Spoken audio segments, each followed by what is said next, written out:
is now 7:06. You have exactly 8 hours and 54 minutes to think about why you read, to ponder the error of your ways.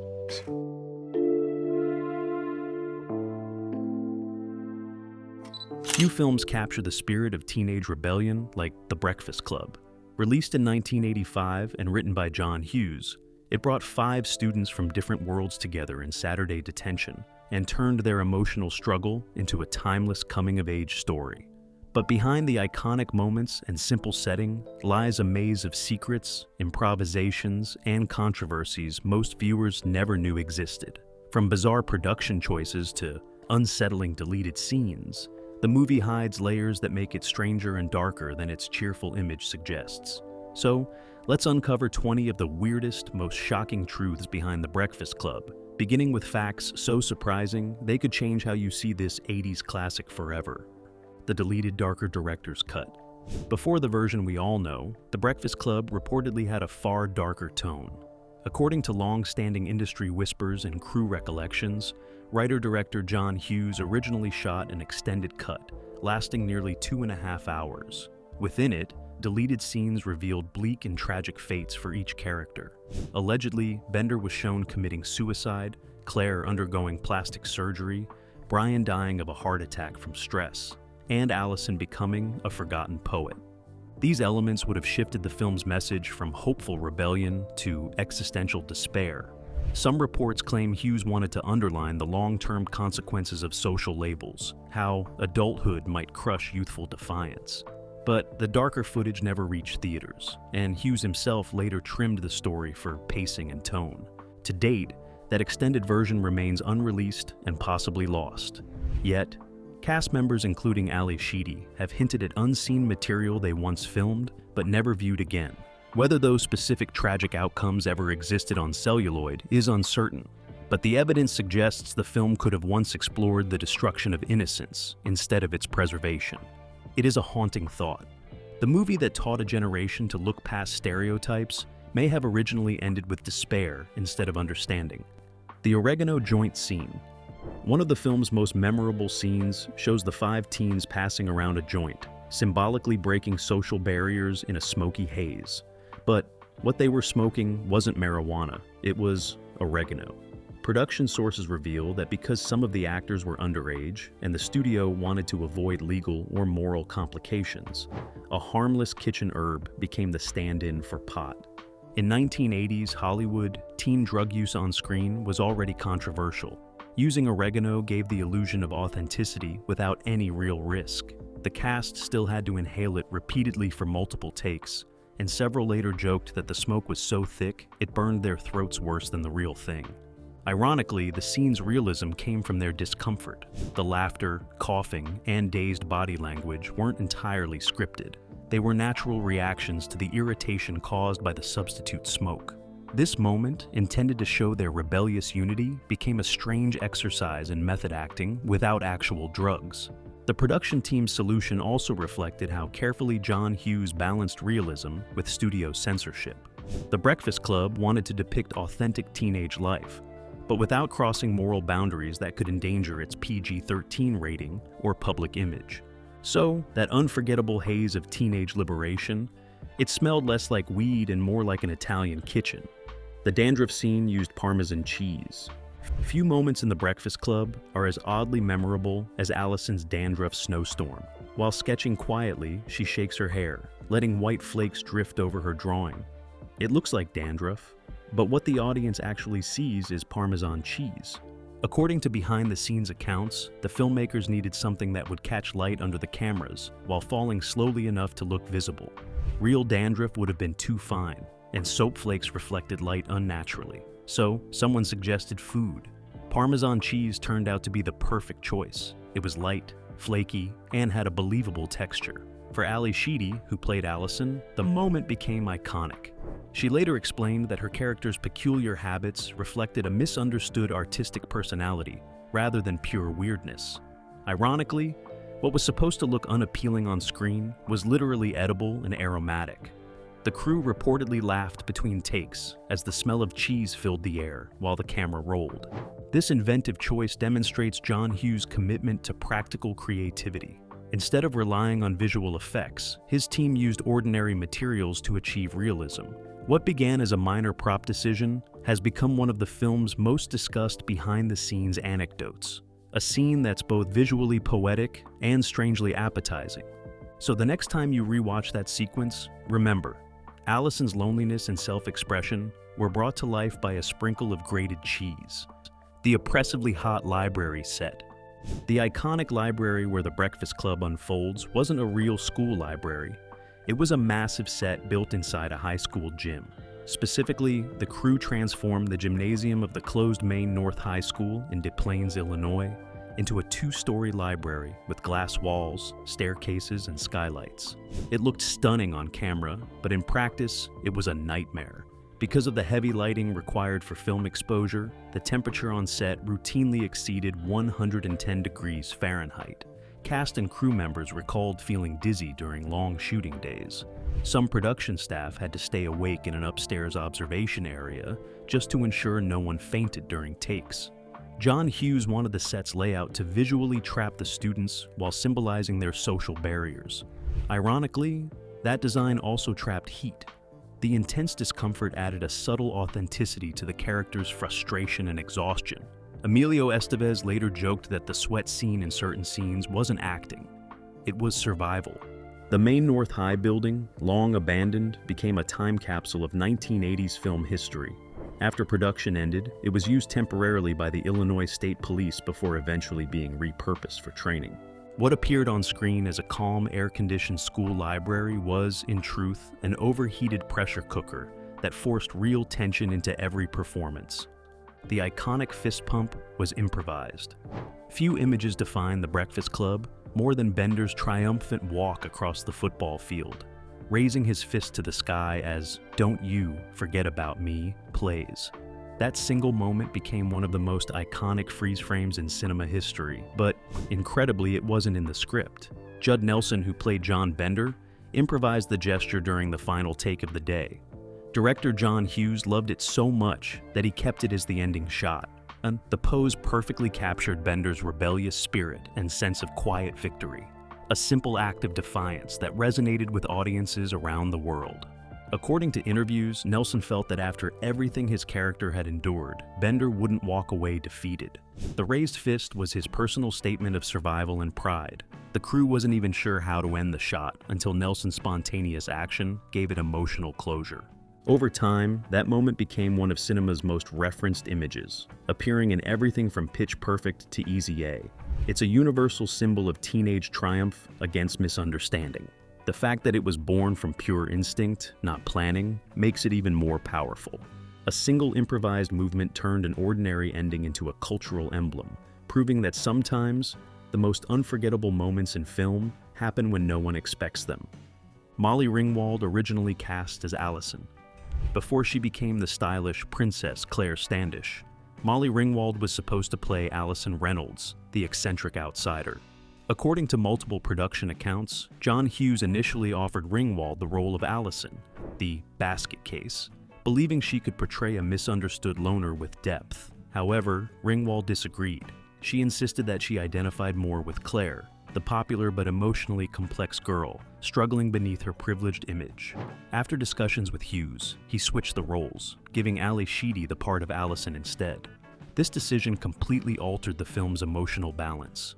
Ringwald's portrayal of Claire added subtle vulnerability to the princess archetype, while Sheedy turned Allison into one of the most relatable characters in teen cinema. Had Ringwald remained as Allison, the film's chemistry might have been completely different. Hughes's Brat Pack films often revolved around archetypes colliding, and this casting swap preserved that contrast. Interestingly, some early concept photos reportedly show Ringwald styled as Allison before the change. For Ringwald, the switch marked one of the most significant turning points in her career. Her role as Claire cemented her status as the face of 1980s teen culture, while Sheedy's haunting quietness gave The Breakfast Club its emotional backbone. Sometimes the greatest cinematic decisions come from creative disagreement, and in this case, it created two unforgettable performances. The hidden Confederate-style flag in the library scene, In one of the most energetic moments of The Breakfast Club, the "We Are Not Alone" dance montage, a surprising visual detail hides in plain sight. Among the colorful library decorations, a flag resembling the Confederate battle emblem can be spotted briefly in the background. According to film analysts, the flag was actually the Georgia state flag of the time, which still incorporated the Confederate design in its corner. While likely chosen at random by the set decorators to fill the space, the inclusion has drawn criticism in recent years for its unintentional symbolism. In 1985, this detail went largely unnoticed, but modern viewers examining high-definition restorations have pointed it out online. The presence of such imagery adds an unexpected layer of historical context to the movie. It reflects how casually controversial symbols once appeared in media, especially before widespread cultural sensitivity toward them grew. There's no evidence John Hughes or Universal Pictures intended any racial or political statement. It was probably just a prop oversight. Still, the flag's presence remains an eerie reminder of how cultural artifacts evolve in meaning over time. What was once just another background decoration now reads differently to modern audiences, adding a subtle but strange controversy to one of the most beloved films of its era. The title has nothing to do with breakfast. For a film called The Breakfast Club, you might expect at least one morning meal, but the characters never actually eat breakfast. The entire movie takes place after 7 a.m. on a Saturday and features lunch, but no breakfast scene. So where did the title come from? According to several sources, the phrase Breakfast Club originated from a real school's nickname for early morning detention. Students who had to meet with teachers before classes jokingly called themselves the Breakfast Club.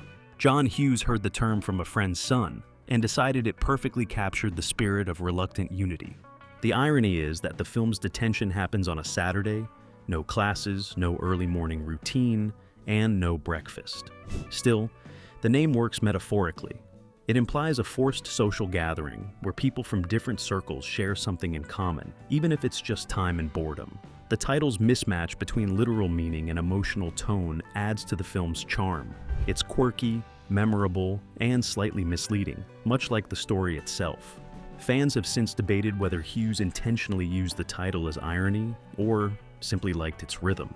Either way, the phrase became iconic, representing not just the movie, but a generation of young people learning that labels don't define them. The burned locker that explains Brian's story. Early in the movie, just before the camera pans through the empty school hallways, viewers can spot a burned locker door. It's a blink and you'll miss it detail, but it has hidden meaning. The scorched metal is a visual clue to Brian's confession later in the film, where he admits he brought a flare gun to school that accidentally went off in his locker.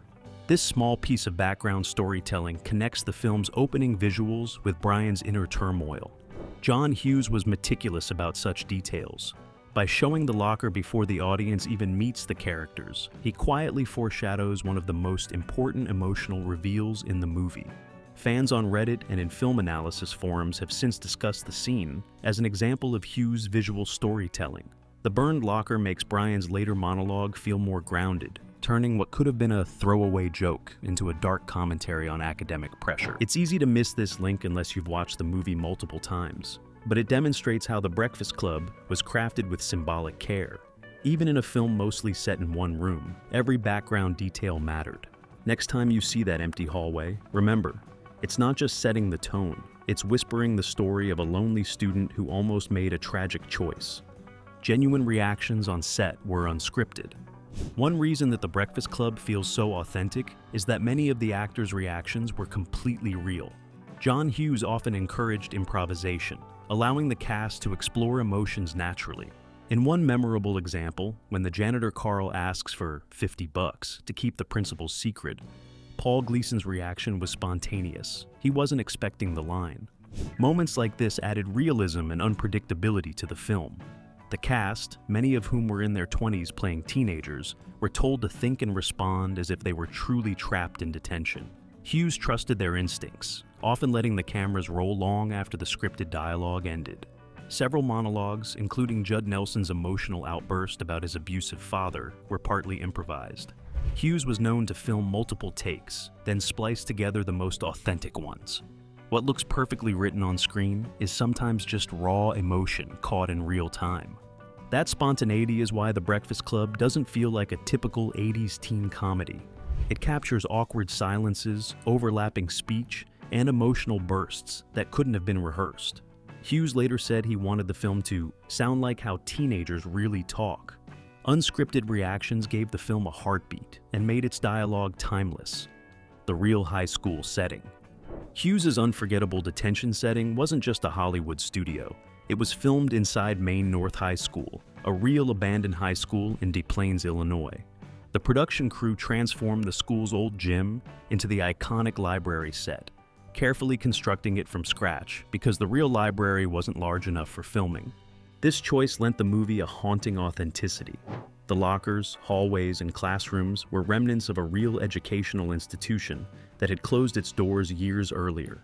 The silence of empty corridors and the echo of footsteps created the eerie yet familiar vibe that every viewer subconsciously connects to their own school days.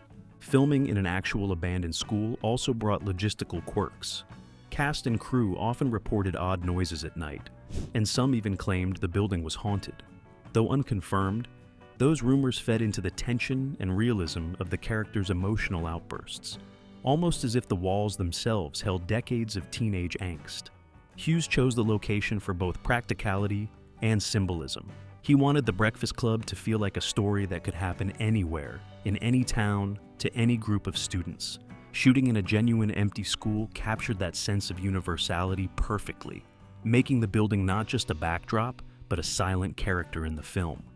Molly Ringwald almost didn't get the role. It's hard to imagine The Breakfast Club without Molly Ringwald as Claire Standish, the self-assured princess. But surprisingly, Ringwald nearly didn't land the role that defined her 1980s stardom. Initially, director John Hughes envisioned Ringwald as Allison, the dark, introverted basket case later played by Ali Sheedy. But Ringwald pushed back, insisting she was better suited for Claire. Studio executives doubted her ability to play a preppy socialite, and casting delays caused friction between her and Hughes. Ringwald's bold insistence paid off. Her performance became iconic, capturing the contradictions of teenage privilege and insecurity. Yet, behind the scenes, tensions persisted. Some reports claim Hughes preferred Ali Sheedy's raw approach, while others say Ringwald's mother intervened during contract negotiations, causing on-set awkwardness. Despite the early tension, Hughes and Ringwald developed a creative synergy that extended into later collaborations, like 16 Candles and Pretty in Pink. Still, The Breakfast Club almost had an entirely different face if those casting disagreements hadn't been resolved. The near miss underscores how delicate the chemistry of a classic can be. Had Ringwald been cast as Allison instead of Claire, the group's dynamic might have shifted entirely, and one of cinema's most beloved teenage ensembles might never have clicked the same way. Judd Nelson's method acting caused real problems. Judd Nelson's intense portrayal of John Bender, the rebellious criminal, came at a cost. Nelson fully embraced method acting, so much so that his behavior off-camera began to blur with his character's defiance. He deliberately stayed in character throughout production, often antagonizing co-stars to maintain Bender's confrontational energy. His target? Molly Ringwald. Multiple accounts, including crew testimonies, claim that Nelson mocked and provoked her, even when cameras weren't rolling. At one point, his conduct grew so abrasive that John Hughes reportedly considered firing him. It took the collective persuasion of the cast, particularly Paul Gleason, who played the principal, to convince Hughes that Nelson's aggression was part of his commitment to the role. Ultimately, Nelson stayed, but the tension never completely faded. Ironically, that same intensity gave Bender the raw, unpredictable presence audiences loved. His explosive energy in detention scenes wasn't just acting, it was lived emotion. For a film centered on teenage rebellion, Nelson's unfiltered behavior embodied the spirit of its message. The incident remains a reminder of how thin the line between performance and personality can become. Sometimes, method acting creates brilliance. Other times, it almost burns the entire set down. The iconic dance scene was completely improvised. Few moments define The Breakfast Club like the spontaneous dance sequence. 5 students cutting loose in the school library, momentarily forgetting their social roles. But here's the twist. That scene wasn't in the original script. John Hughes had planned a quiet montage to symbolize the students' newfound freedom, But during filming, he encouraged the cast to just move however you feel. What followed was an unchoreographed burst of energy. Molly Ringwald's spins, Anthony Michael Hall's awkward jumps, Ali Sheedy's twitchy movements, all unscripted and entirely authentic. This raw improvisation turned a filler scene into one of the most beloved sequences in movie history. It captured what The Breakfast Club was truly about, breaking free from stereotypes and being unapologetically yourself. Interestingly, Hughes almost cut the scene entirely, fearing it felt too music video-like. Ringwald, however, convinced him to keep it, arguing that it represented the emotional release the group needed. He listened, and the result became cinematic magic. Every shuffle, every awkward gesture was real. An outpouring of joy from a cast that had spent weeks confined together in emotional intensity. It's proof that sometimes the most unforgettable movie moments aren't scripted, they're felt. John Hughes wrote the script in just 2 days. One of the most enduring high school dramas of all time was written in a creative blur. John Hughes famously penned The Breakfast Club in just 2 days, reportedly between 36 and 48 hours. Locked in his Chicago home, Hughes wrote furiously, drawing from his own high school experiences and frustrations with adult hypocrisy. He later described the process as a purge, saying the dialogue poured out of him faster than he could type. The result was a script that felt painfully honest, raw, and timeless. Studio executives initially dismissed it as too talky, doubting that audiences would sit through a film set entirely in one room. But Hughes fought to keep it that way. He wanted the film to feel like a therapy session, a conversation between strangers who become mirrors for one another. That 2-day writing spree birthed one of the most influential teen movies ever made. It redefined the genre, shifted Hollywood's view of adolescent storytelling, and launched the Brat Pack era into pop culture history. Hughes later admitted he was surprised by the film's longevity, claiming he just wanted to write something honest. What started as a burst of creative energy became a generation-defining masterpiece. The film's poster was shot before the movie was even made. Before the first line was filmed, the world already had its first glimpse of The Breakfast Club. The iconic poster, 5 teens piled together in defiance and boredom, was photographed weeks before principal shooting even began. Photographer Annie Leibovitz, known for her legendary Rolling Stone portraits, staged the entire cast for a promotional shoot to set the movie's visual tone. The problem? The actors had yet to fully develop their characters. They didn't even know how their on-screen relationships would unfold. This pre-production shoot forced them to improvise emotional chemistry long before the cameras rolled. Interestingly, Judd Nelson's slouch and Ringwald's detached pose in that image perfectly foreshadowed their characters' tension, pure coincidence that became movie history. What's even stranger is that some crew members later said the shoot almost fell apart due to scheduling conflicts. Emilio Estevez was still wrapping another film, and Nelson hadn't yet been officially confirmed. Yet, that single promotional image went on to become one of cinema's most recognizable posters, symbolizing teenage rebellion long before the story was even filmed. In retrospect, the photo's spontaneity captured exactly what The Breakfast Club came to represent: imperfect, raw authenticity. The film's visual identity was born before its story took shape. Emilio Estevez was originally cast as Bender. In an alternate universe, Emilio Estevez would have been the rebellious John Bender instead of the clean-cut Andrew Clark. Originally, director John Hughes cast Estevez as Bender, the role that eventually went to Judd Nelson. But things didn't quite fit. When casting began, Estevez delivered a solid performance during readings, but Hughes quickly realized the role demanded a darker, more volatile energy.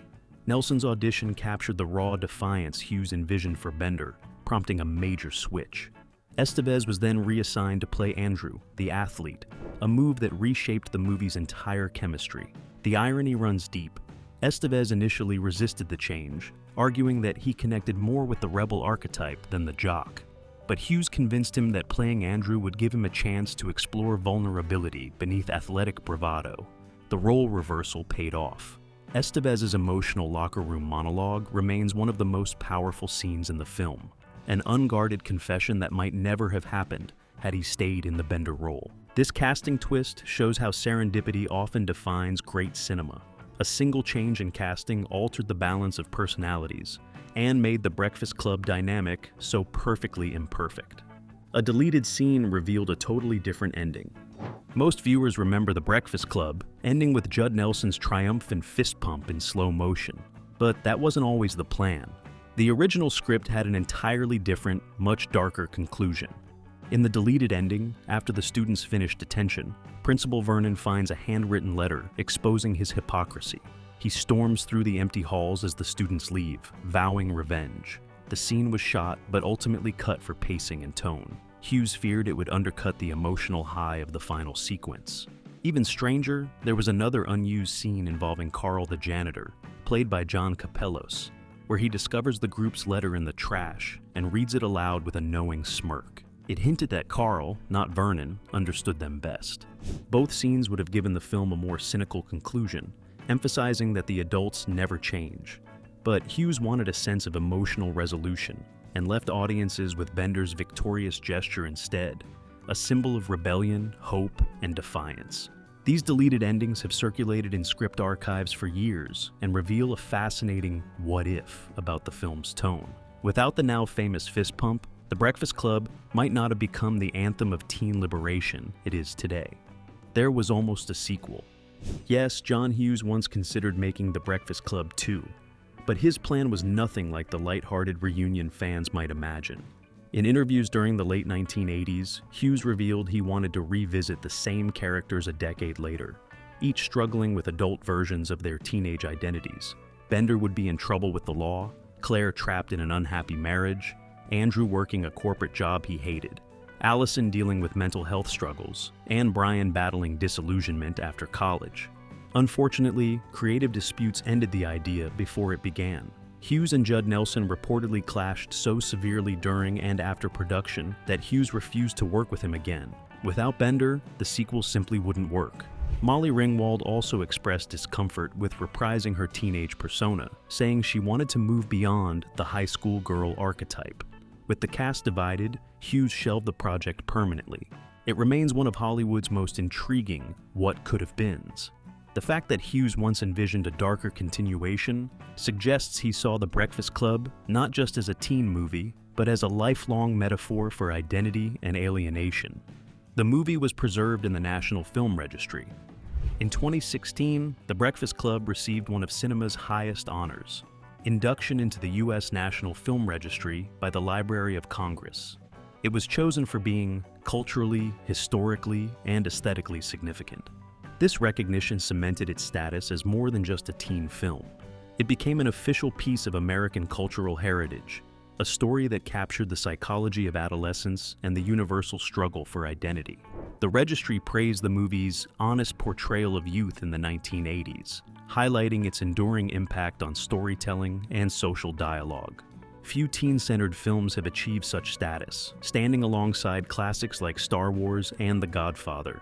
It marked the culmination of John Hughes' mission to make young voices matter on screen. For audiences, the honor reaffirmed what they already knew, that The Breakfast Club transcends generations. Each viewing feels new because every generation finds itself somewhere in that Saturday detention room. From controversial beginnings and near firings to its preservation as a cultural treasure, the journey of The Breakfast Club proves that the strangest stories often produce the most lasting legacies. Decades after its release, The Breakfast Club remains more than a film. It's a mirror held up to youth, identity, and rebellion. What began as a low-budget story about 5 kids in detention became a timeless reflection on human connection. Every fact behind its making, from feuds to improvisations, only deepens its meaning. In that silent library, the world saw itself, awkward, flawed, and searching for understanding. Maybe that's why The Breakfast Club still endures, because in the end, we're all just trying to be heard, even after the detention bell rings.